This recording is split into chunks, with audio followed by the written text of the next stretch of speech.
Hi, I'm Steve Kepp, co-founder of From Day One, our forum on corporate values, and we're looking forward to hosting today's webinar. But before I do, I want to share something special we have for attendees of today's webinar. Our next monthly virtual conference is coming up on May 19th, and it's about diversity, specifically about how employers can match words with deeds. Thanks to our partners and today's sponsor, we have some complimentary VIP tickets available for those who've joined today's webinar. That's you. I'm putting a link in the chat right now. You'll want to take advantage of this one. The regular price for our conference tickets is $149, and this link will give you a free VIP ticket for the whole day's activities. And now on to today's webinar. Today we'll be exploring the topic of disaster readiness, relief, and recovery. We'll be looking at trends in disaster philanthropy and opportunities for boosting resilience in the workforce and in communities in crisis. Among the points we'll be covering today, we'll be learning from a recently released report on philanthropy and COVID-19 in 2020, including the evolution of grant making to a trust-based model. We'll talk about what that means in a few minutes. We'll also look at considerations by funders to assist in equitable recovery in the US and worldwide. We'll see how socially responsible corporations align their disaster readiness and response with their ESG strategy.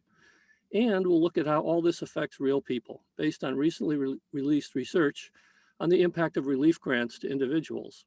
Our sponsor today is E4E Relief. I'll tell you a bit about them. For 20 years, E4E Relief has been the leading provider of charitable employee relief funds, rapidly responding to employees suffering from natural disasters and hardships on behalf of corporations. As an independent third-party public charity, E4E Relief empowers global companies and employees to provide and receive meaningful financial relief when it's needed most, creating a strong sense of engagement and community. The organization's roots as a subsidiary of Foundation for the Carolinas, one of the largest community foundations in the US, led them to best practices in grant making as well as industry expertise. E4E Relief is pleased to have the Center for Disaster Philanthropy join today so we can have a comprehensive discussion on disaster readiness, relief, and recovery for our workforces and the communities they serve. Now, a few quick logistical items. This webinar is being recorded and will be available on demand soon after the event, so you can look out for an email in about 24 hours with a link. That email will also have info on how you can get professional development credits for this session from the Society of Human Resource Management. And look out for a written account of the conversation soon on our website at fromdayone.co. Now I'd like to introduce our moderator, one of our favorite moderators, Lydia Dishman, a contributing editor for Fast Company on such topics as tech and leadership, as well as breaking news. She has written for CBS Money Watch, Fortune, Popular Science, and the New York Times, among others. Okay, Lydia, over to you. Thank you so much, Steve, for that introduction. And thank you all for being with us today. I'm sure that you're going to get a lot of great insight from our panelists. I usually preface these webinars with some data and some context, but we have the availability of these recently released reports. So I'm going to defer to my panelists. But first, I'd like them each to introduce themselves. Holly, why don't we start with you? Tell us a little bit about your organization and your work.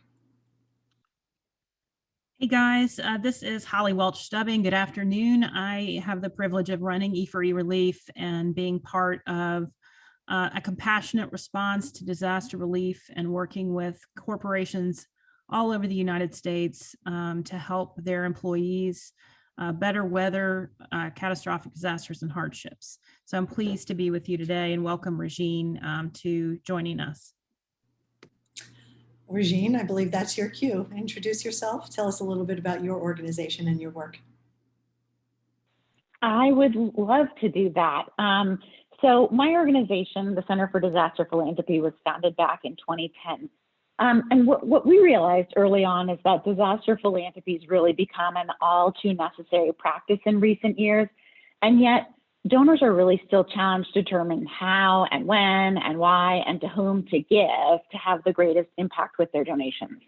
And so what we do organizationally at CDP is help individual, family, corporate, and institutional donors answer the question, how can I help more easily and quickly in the wake of a disaster? And we do that through a suite of educational resources, our own grant making, and some consulting work that we do. And I always, just in this new reality that we live in, I always love to share where I am and know where other people are. And so I'll just say that I am right here in Nashville, Tennessee. Thank you. Yeah, we often don't say where we are in the world, and often our panelists are scattered across the country. So thank you for adding that. Holly, where are you based? I'm in Charlotte, North Carolina, not too Okay. far, but over the big mountain from Regine. Okay, gotcha. So Southeast is represented. I'm up in New York. So again, welcome. As I said earlier, I'd like to start these things with a bit of data for context, but I'm going to turn it over to my panelists. Regine, can you talk a little bit about how funds were dispersed this year for COVID relief? Yeah, I mean, I think the top headline here is that over the course of 2020, we saw philanthropic donors going to COVID-19 relief activities in the billions.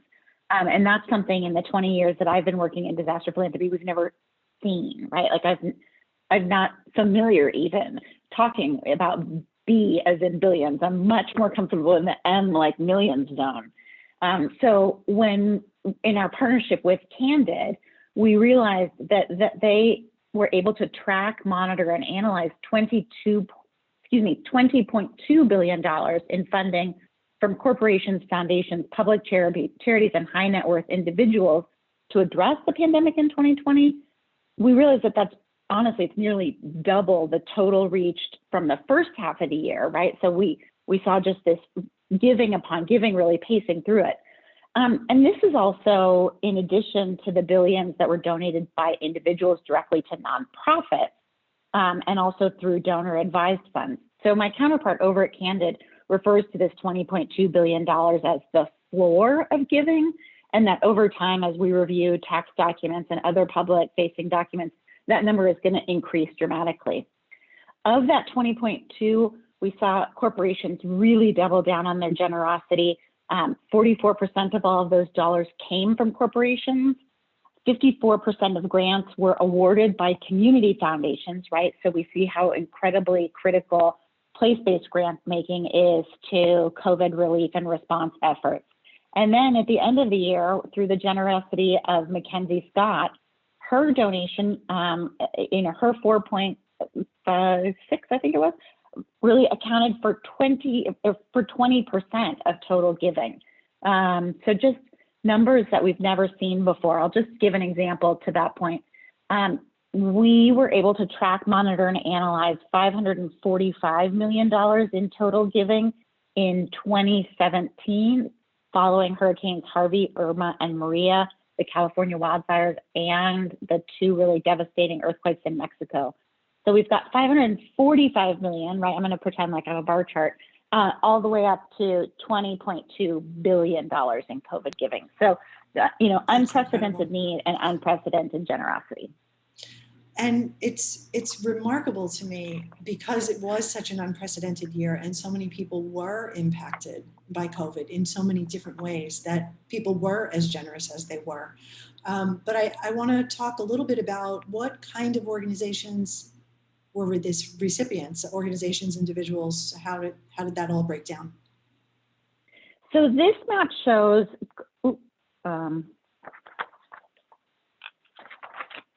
so in terms of the types of organizations that received funding, yep, that's a perfect slide, thank you. The majority of funding dollars continued to lack details about where funding is directed. So about 63% of all funding, or $13.5 billion, went to quote unquote unknown recipients, where funders announced a donation, but they didn't specify its recipients, or they said, again, little quotation marks here, multiple recipients. So they were named, but without specifying who received what. Of those, however, that were named, we know that human service organizations received the largest share of funding, 28%, among awards to specified recipients. So this was a change from the first half of 2020, where health and public safety organizations received the most support. So human service organizations, they have been on the front lines of the pandemic since the beginning. They include food banks, United Ways, YMCAs, YWCAs. Couple of examples here. Feeding America, which is the US-focused hunger relief organization, they received a number of really large grants, including a $100 million grant from Jeff Bezos. Health organizations ranked second, accounting for 26% of the dollars. And top health organizations included Gavi, the Vaccine Alliance, which is an international organization created to improve access to vaccines in the world's poorest countries, and also the COVID-19 Therapeutics Accelerator, which is a philanthropic collaboration to help speed up the development of therapeutics. Easter Seals, which is both the national office as well as all of its affiliates, emerged as one of the top organizations on the recipient list, really in large part thanks to Mackenzie Scott's $162 million award. And Easter Seals, for those of you who may not know, it's an organization that offers its services and advocacy for people with disabilities. And I want to end on a little bit of a downer note, which is to say that of the $1.7 billion to health-focused organizations, less than 2% of those dollars, or 29 million, went to mental health organizations. Start Small LLC was notable as a supporter of mental health organizations, with 9 total grants totaling $3.5 million. I will say, though, that I would love to see that number going up, knowing how hard hit our older adults, our youth, and children have been on the mental health perspective from this pandemic and the way that it has touched our lives. Yeah, I've heard that the second wave of the pandemic is not about the virus. It's going to be about the mental health fallout from it. So certainly more work needs to be done. That's really the silent virus, the silent killer. We hope that some grant money can go to mitigate some of the risk there. But we also know that people of color were disproportionately impacted by COVID. So does your data show anything about funding for marginalized groups? Yeah, and I want to repeat the caveat that I said earlier, which is that like over 60% of grants didn't come with details. So this slide reflects those dollars that did have details to it. So nearly a quarter of funding dollars designated for specific recipients went to BIPOC communities. Among all funding in the data set to specified recipients, again, that's my caveat, 23% of dollars were explicitly designated for communities of color or went to organizations that specifically serve communities of color. When you pull out high net worth donors and look only at institutional philanthropy, so corporations, foundations, and public charities, the percentage directed to communities of color dropped to 13%. So again, you're seeing that Mackenzie Scott effect of her really generous donation. Now let's be honest. So the racial justice movement in the United States in 2020 had a profound impact on COVID-19 funding for BIPOC communities. Of U.S. COVID-19 philanthropy to specified recipients, 35% of dollars were designated for communities of color. High net worth donors in that data set, again, Mackenzie Scott, designated a higher proportion of their funding for BIPOC communities, and that's 44%. There were only 2 other high net worth donors in the data set who awarded grants designated for BIPOC communities. I'm going to botch this, I'm not 40, Kaepernick awarded one grant, and then Mackenzie Scott awarded the other, as I mentioned. An incredible amount of generosity from Mackenzie Scott. I mean, I knew that she gave away a lot of money, but it's really interesting to see the breakdown in this way. We talked a little bit about mental health, but what were some of the other issues that were mitigated by these grants? Well, I can speak. So this now is skipping out of that data set and speaking very specifically to the work that the Center for Disaster Philanthropy has been undertaking. Since the beginning of the pandemic, my organization has benefited from really generous donations totaling $42 million and change. And over the past year, we've awarded 154 grants to 143 different organizations totaling $26.5 million. Our most recent round of grants really, as we just were touching on, has looked at the mental and physical health needs of individuals, looking at mitigating economic impact, providing equitable access to and accurate information about the vaccines, right? The misinformation that we see here domestically is pervasive across the globe. So we've looked at that issue quite carefully around the globe. And then also supporting healthcare systems and infrastructure. I will say that at this point, I feel fairly confident that our funds have touched probably 40 out of the 50 states in the United States, as well as several of the territories. 50% of our dollars have gone domestically, and the other 50% have gone internationally. I say this even though all of our work does need board approval, but I feel quite sure that the remaining dollars that we have to grant out will be much more focused globally than domestically. But that's just a bit of foreshadowing on our work. That's great. Holly, I want to call on you, and can you walk us through, I think you had a map that illustrates some impact there. Yeah, there we go. There's the bubbles. Sure, yeah.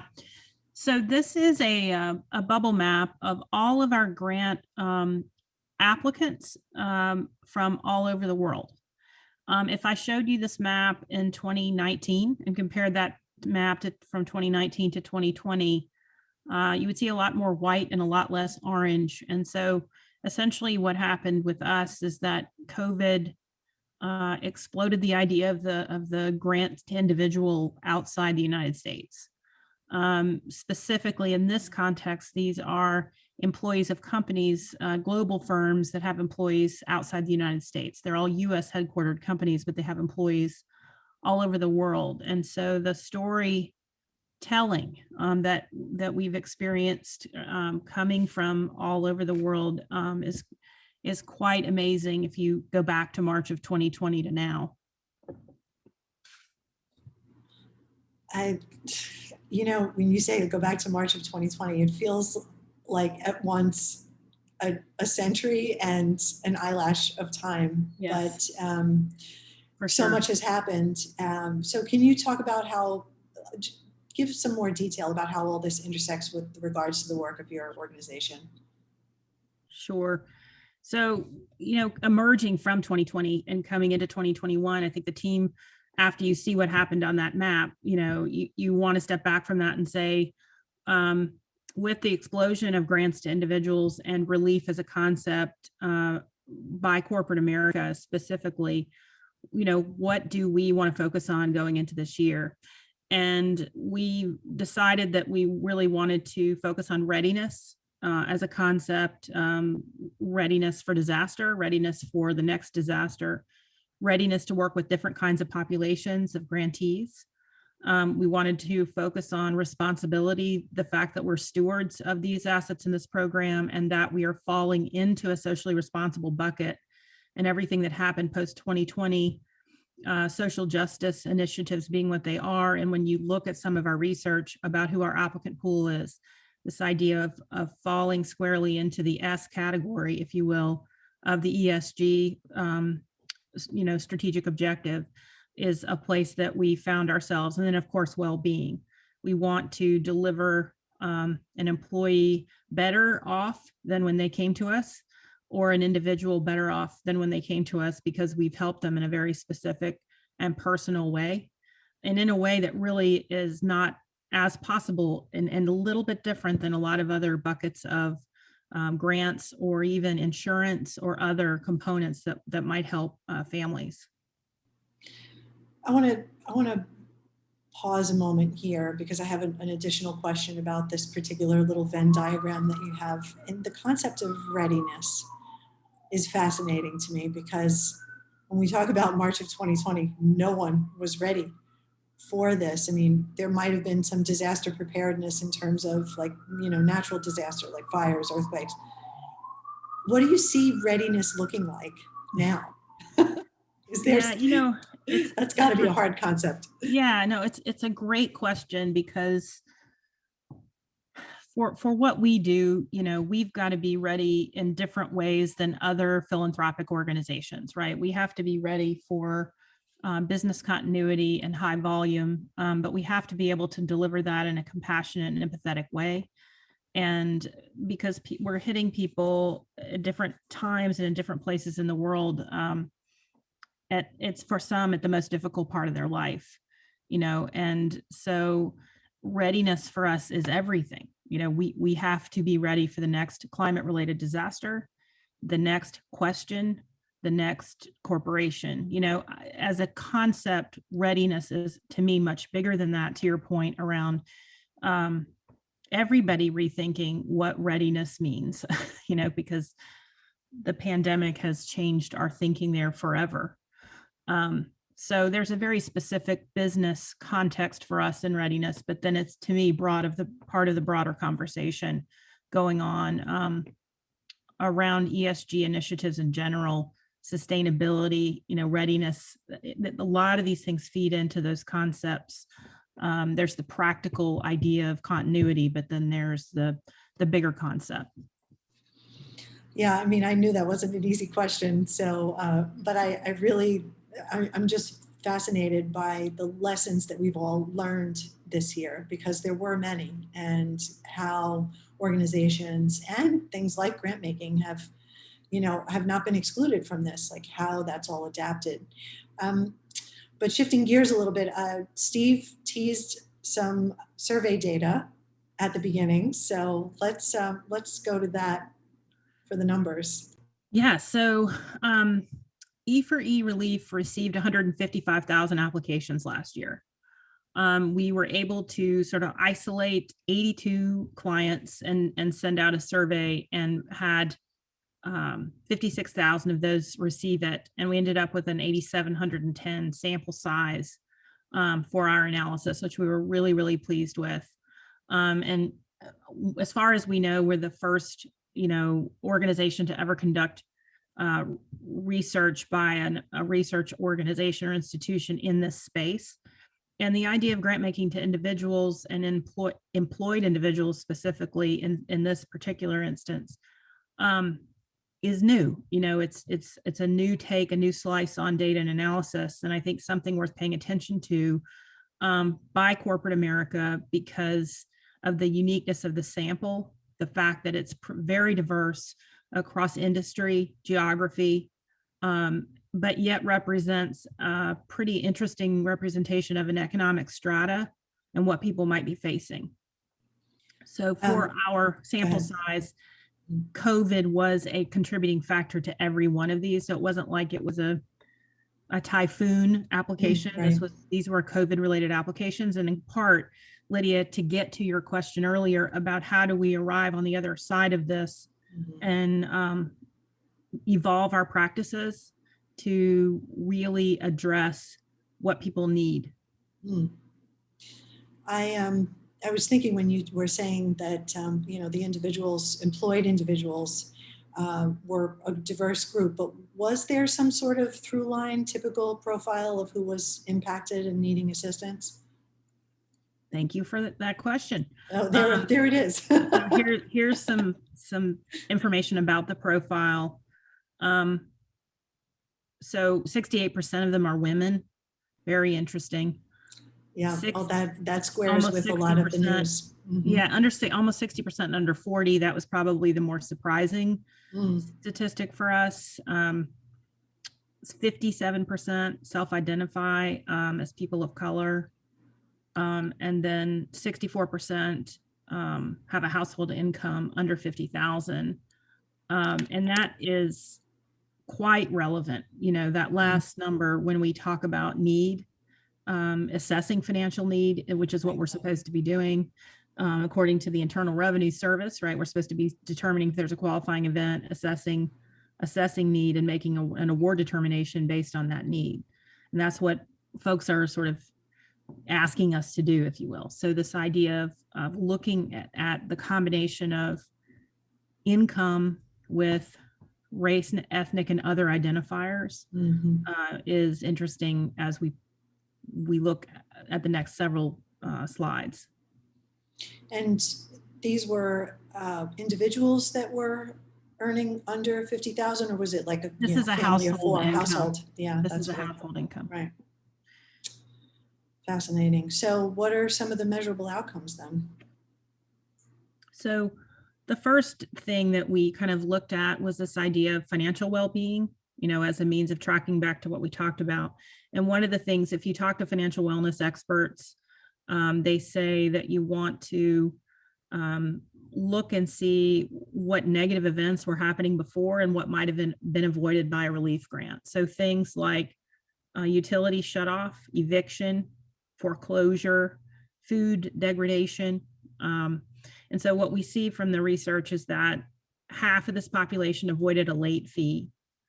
Nearly 40% avoided utility shut off or disruption. 40% avoided food choice changes.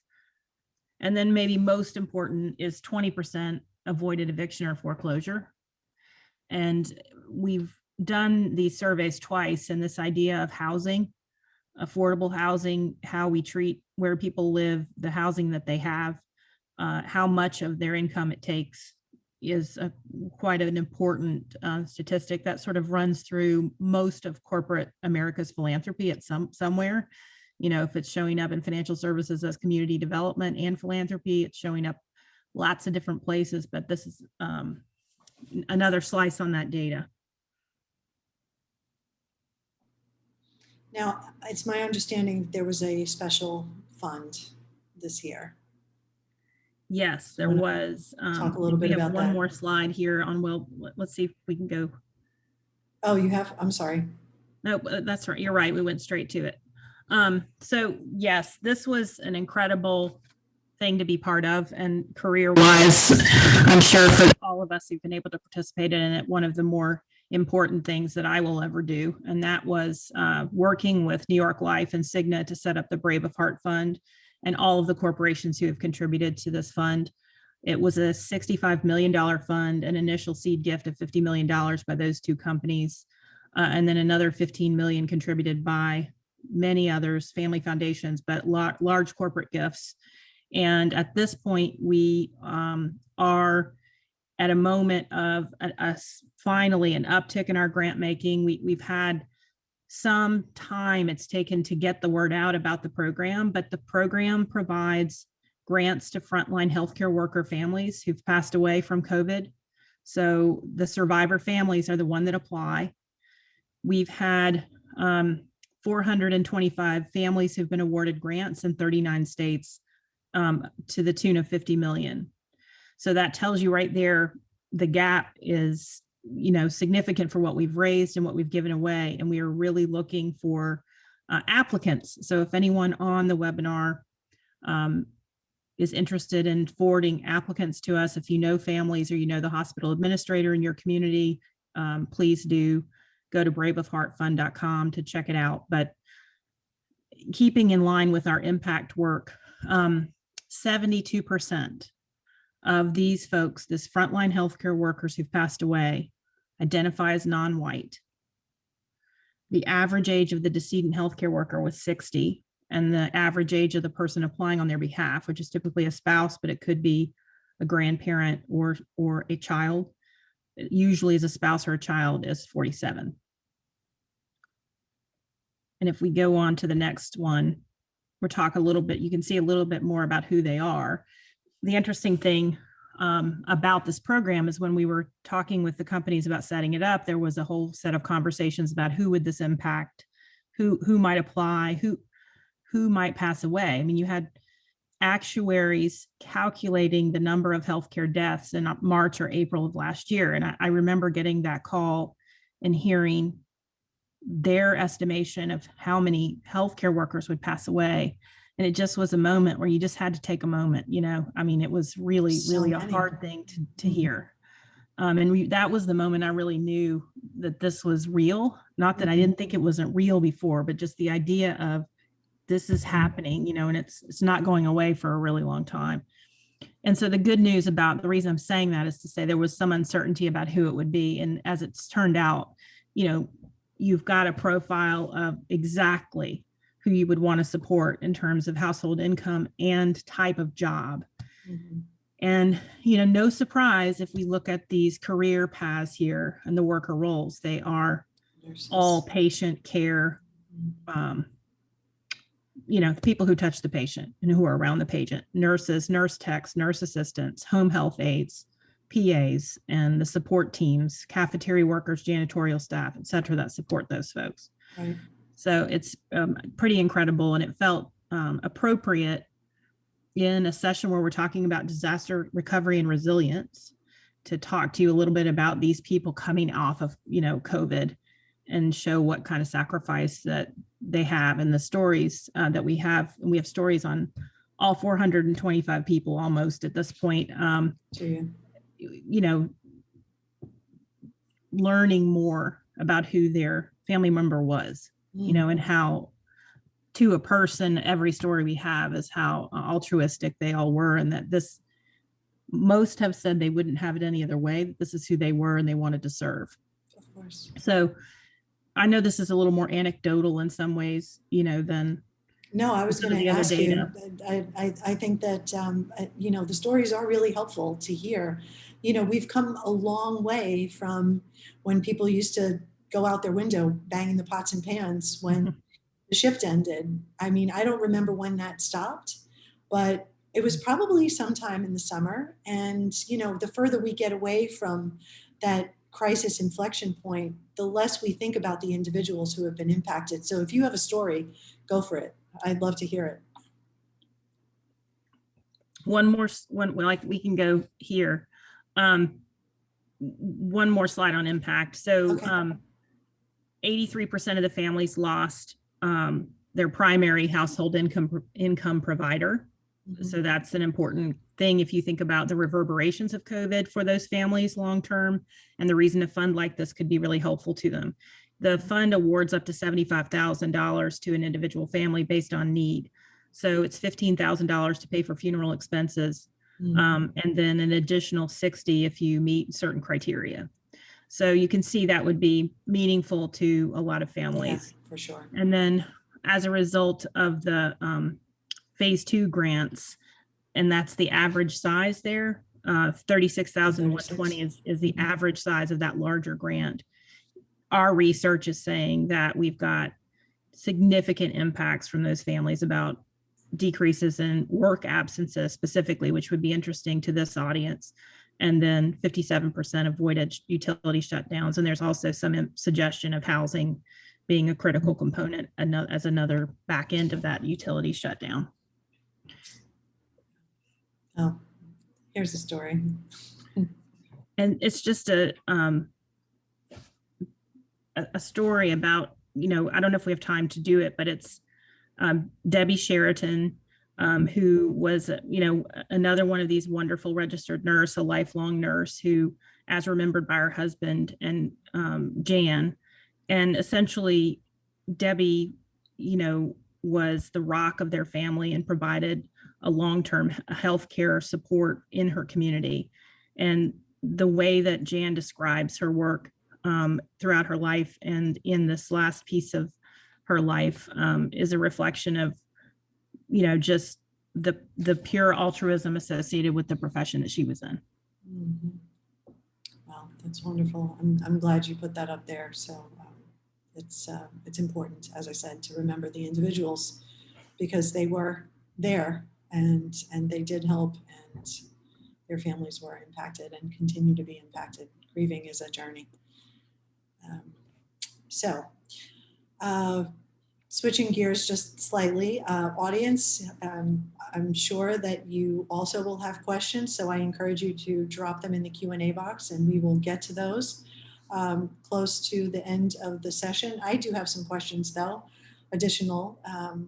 And one of the things that we sort of briefly mentioned was about grant making changing since the pandemic started and how things had to be reassessed. Regine, do you want to speak a little bit about what that change was? Yeah, so I'll lay out a couple of thoughts on that. So grant making has, one of them is obvious, and you're going to think I'm really corny, but before the pandemic, there was no pandemic, right? And so grant making radically changed just by its very nature of its existence, right? I sound like Nietzsche right now, don't I? But what we've seen is, again, a dedication to funding more nimbly and funding more general operating support. And that's a huge plus and a direct result of the work on behalf of the Council on Foundations and about 800 other funding entities who signed onto a pledge to release some of the archaic old ways of doing grant making, right? Fewer reporting, making the grants more nimble, making the grants less restricted, with this just understanding of this new normal needed that flexibility, it needed that freedom. So that's one thing that I'll point out. Again, after the murder of George Floyd, we saw communities of color, we saw BIPOC serving and BIPOC-led organizations be the recipient of more dollars. And given that the pandemic disproportionately, at least domestically, disproportionately affected low-income communities of color, in particular Black and Brown communities, I am very thankful that that figure changed, right? Like, thankfully, philanthropy saw the need, made the change, and started doing things differently. The third thing I'll say is, as you know, how pandemic giving has changed overarching disaster giving. And this one is a bit regrettable in my book. We had the busiest hurricane season in 2020 on record since 2005, which you all know was the year of Hurricanes Katrina and Rita. It was the first time since 2005 that we lapped into the Greek alphabet. So that means we went through the Roman alphabet, right? That's where they toggle back and forth, male and female names all the way through the alphabet, A, B, C, D, D, D. And we went all the way to the end of the alphabet so that we had to go into the Greek alphabet. And that's how we ended up getting eta, iota, and theta. So that's crazy. Meanwhile, we over here at CDP we used to think about the California wildfire season as starting in November-ish. And what we saw last year is that the wildfires were already in, catastrophic stage in August. So the notion that there's a season for wildfires is also disappearing. And meanwhile, this is anecdote on my end, we did not see the dollars flowing in the manner we are accustomed to for those disaster events. We also really are shying away from calling them natural disasters anymore because climate change has such a big part in those disaster events, so we just call them disaster events. So that's a change to me as well, as like the shifting away from disaster grant making and into pandemic grant making. I completely understand the focus, and yet do very much worry for communities who were affected by Hurricane Sally, Hurricane Laura, Eta, Iota, and in California and Colorado and Oregon too. It's interesting that you mentioned flexibility, because that has been a theme regardless of what we've been talking about, especially through my reporting too, is that we've had to have an unprecedented level of flexibility and nimbleness to deal with everything this past year. But Holly, did you want to add any thoughts to the trends? Sure, mine is a little bit more specific to grants to individuals, but it tracks with the research. Our applications related to housing, food, and basic living expenses are all up, and we are seeing an uptick in medical related issues. And your comment about mental health as a phase 2 or phase 3 of this disaster is right on target with what we're seeing. Specifically to E4E, I mentioned the worldwide impact of COVID-19 in the stories of, the palm oil worker in Brazil, to the call center employee, to the Philippines, and to the hospitality industry in Asia. I mean, it's everybody in almost every industry was impacted by this disaster, and many companies have had to furlough or shut down plants in such a way that income has become a real challenge in certain parts of the world. And so a relief program has turned into something else. As to whether or not that will continue, I don't think so. I think it will go back to more of what Regine was describing in terms of climate related events and sort of more normal hardships. But it seems like it's going to be a while before that's the case. It's hard to hear those words all together, more normal hardships. And I was thinking about particularly the, the impact, mitigating economic impact, particularly for individuals, and how important that's been this year. Certainly it's important with normal, in quotes, small letters, disasters. But let's talk a little bit about, for our audience, what advice you have about how disaster readiness and philanthropy fits into maybe their organization's broader ESG strategy. Oh, you want me to take this one first? So one of the things I would say is that, and Regine has alluded to this, what used to be kind of a side project or a more reactive grant making portfolio in disaster has moved out of that realm, in my opinion, into a more strategic objective for corporate, community, and family foundations. Maybe not all family foundations or all community foundations, but there are a lot more now that have disaster philanthropy as a part of their thinking. I know our parent organization is a large community foundation who now thinks of disaster philanthropy pretty differently. And if you're in North Carolina, you kind of have to pay attention to that a little bit more than maybe you thought you were going to have to. I would also say that, readiness as a concept, which you identified earlier, hits all areas of a solid ESG plan in terms of business assets and operations and sustainability, but also labor and employment management and governance practices. And employee relief, which is our area, essentially creates a readiness plan with an equitable distribution of those assets.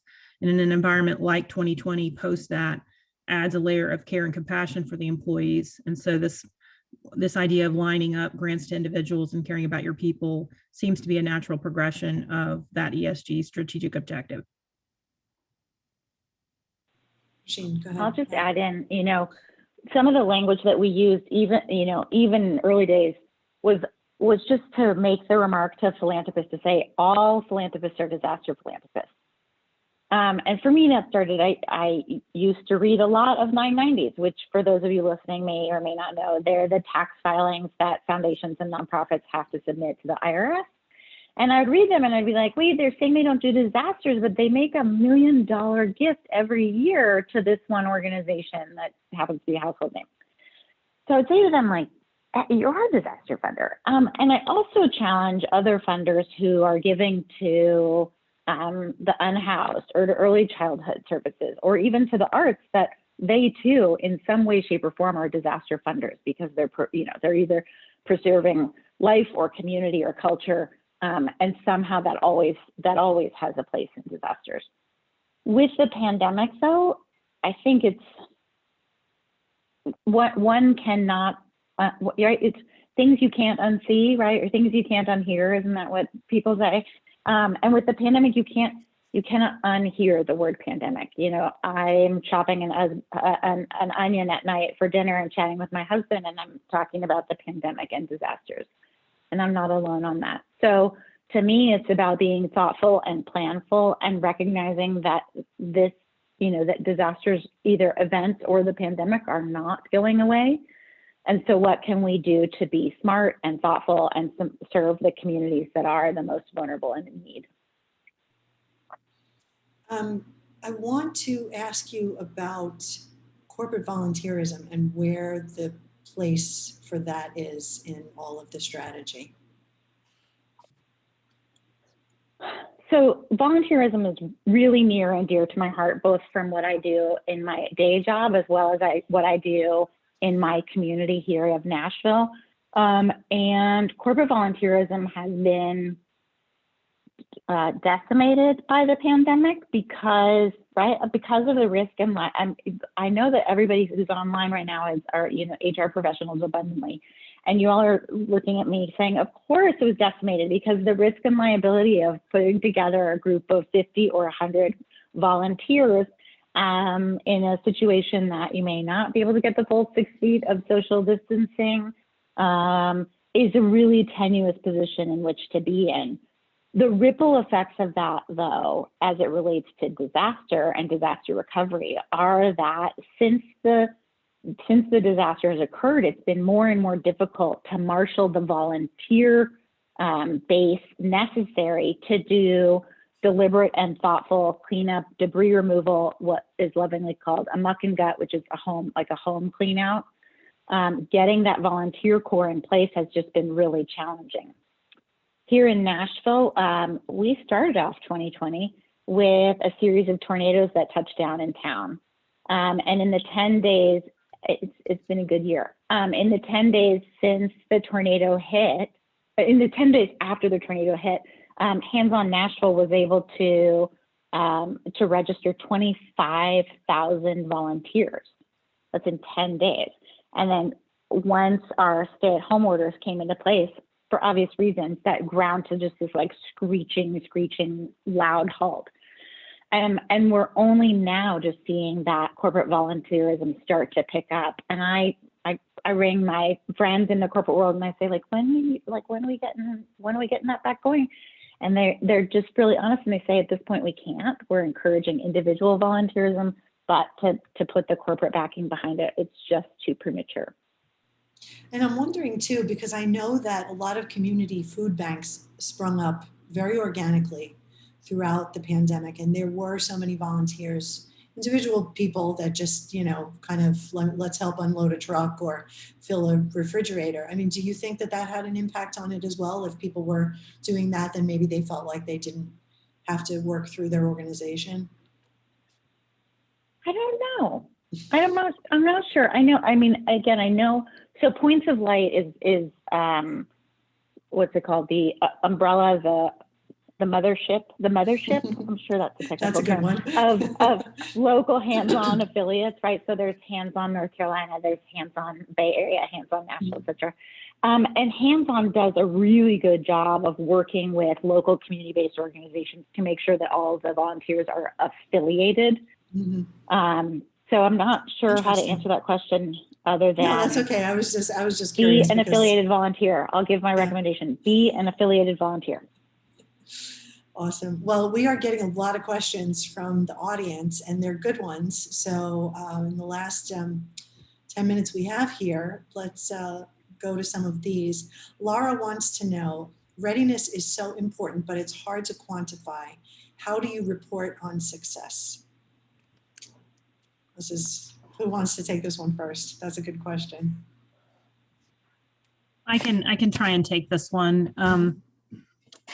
What I would say is that readiness is something different, for every organization, and it's going to be probably quite tactical, both strategic and tactical. And in our case, it involves investing in enhancements to our technologies to handle scale differently, to make investments in training and different resources, multilingual resources, 24/7 coverage worldwide.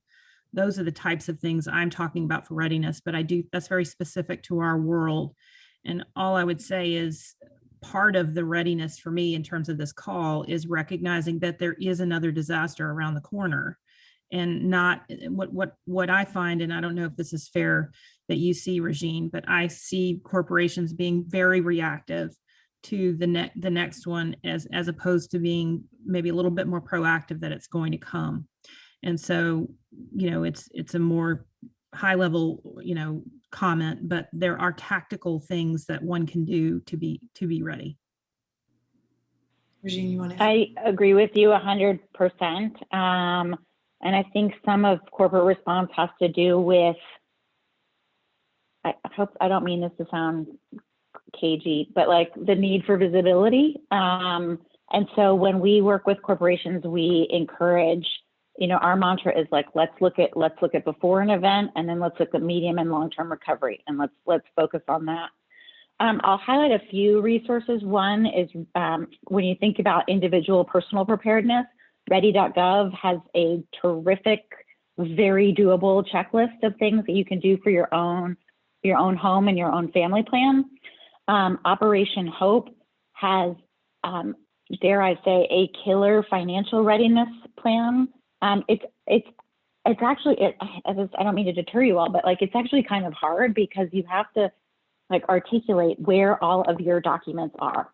And unless you're different from me, it's actually more time consuming than you think. But do it. That's a hard question for a lot of people, I think. I know, right? but Operation Hope is also the organization that's able to articulate really clearly that the majority of U.S. households do not have $500 banked in which they can use reprogram for any type of an evacuation issue. The last thing I'll say from an organizational and a corporate perspective is make sure your COOP, your continuity of operations plan, is well in place, so that, like if you can't take care of your own house and your own business, then it's unlikely that you'll be able to take care of others.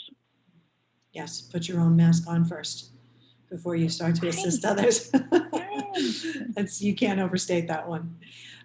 Courtney wants to know, how has COVID-19 experience helped us better prepare for climate issues?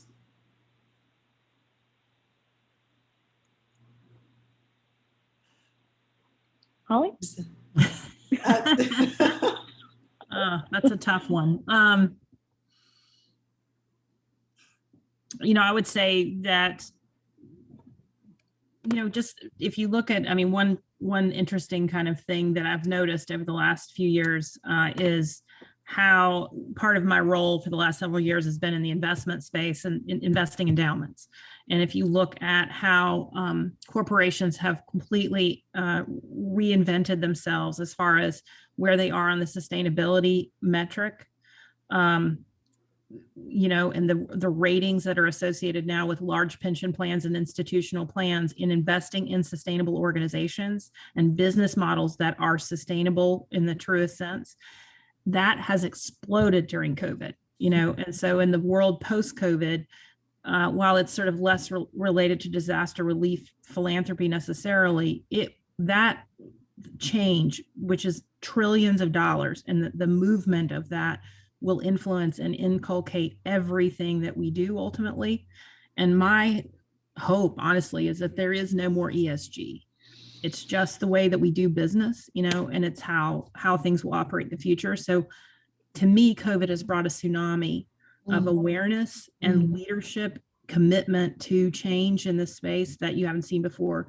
I don't know if any of you read Larry Fink's letter from BlackRock, but it was such an amazing letter and incredible commitment by a major firm to invest in companies who care about this space. Yeah. And I always go where the money is. And if the money's there, that typically, moves policy, faster. Christy wants to know, any thoughts on how our company can help our employees in our India office dealing with COVID right now? That is a terrific question, and one that we have quite a few companies asking right now. We are working on it. There's some challenges with making individual contributions to India, but we think we've found a way, and we are working on the back end logistics of payments and the compliance around those payments, which is the sticky wicket from a standpoint of foreign charity, foreign intermediary, foreign registration, and payments associated with that. So we can, I'm happy to talk offline about that, about the various places, even if it's not E4E, that you might consider. Christy, make sure you get in touch. And I'd be more than happy to talk to anybody. Regrettably, one of the things that I've been saying over the course of the past year plus is give more, give more, give more. And I understand how after a point we all glaze over, right? Like that, if you're going to say the same thing to me, I glaze over. But every day more with this pandemic, we see the intense need and the intense suffering and the just intensity of the overwhelm that it's able to bring to us. So both the Center for Disaster Philanthropy through our COVID-19 response fund, we are doubling down on our investments in India. And we are also able to share names of other organizations that are operational. To Holly's point, as it related to individuals, I'll echo the same point and say that it is tricky. It is tricky to get the dollars in India as local as possible. So there's some very smart, wise, savvy international nonprofit organizations have been operational in India for multiple decades and really do know how to get it down to that local level. I just learned today, I'm going to share this one since we were talking about the economy. Okay, and I'm not an economist, so here we go. I just learned that India's GDP is going down by 2% because the country is closing off businesses to divert oxygen supplies away from industry to hospitals. So on the one hand, you're doing this right, like life-saving swoosh, but at the same time, they're decimating their own GDP. Yeah. So when we talk about, right, we've got this, you're better at this than I am. We've got this, this health crisis, mental health crisis, infrastructure crisis, economic crisis, and it's going to snowball for years to come, this quote unquote second wave in India. Yeah, for sure.